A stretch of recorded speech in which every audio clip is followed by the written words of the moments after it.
এরপরে লাইগ্যান্ড bedded sodium চ্যানেলগুলোকে যদি আমরা মেট্রো রেলের ঢোকার যে গেটগুলো রয়েছে তার সাথে কম্পেয়ার করি, তাহলে আমরা যখন টিকিট কাটি সেই টিকিটটা একটা গোল স্ট্রাইকারের মতো হয়। তুমি মনে করো এই গোল স্ট্রাইকারটা হচ্ছে একটা নিউরোট্রান্সমিটার, অর্থাৎ অ্যাসিটাইলকোলিন বা ডোপামিন বা যে কোনো নিউরোট্রান্সমিটার। সেটা যখন আমরা স্ক্যানারের মধ্যে ধরি তখন গেটটা কিন্তু খুলে যায় আর আমরা সবাই প্যাসেঞ্জাররা সামনের দিকে এগিয়ে যাই। সাপোজ আমরা সোডিয়াম, আমরা দরজা খুলে গেল, এগিয়ে গেলাম।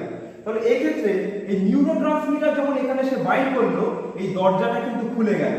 যেই খুলে গেল, বাইরে থেকে সোডিয়াম কিন্তু ভেতরের দিকে প্রবেশ করলো। অতএব প্রথমে যে নিউরনটা তারা ছিল অ্যাকশন পোটেনশিয়াল স্টেটে এবং এরা ছিল অ্যাক্টিভ। এই অ্যাক্টিভিটিটা কেমিক্যাল সাইনাপসের মাধ্যমে পরের নিউরনেও ছড়িয়ে পড়লো।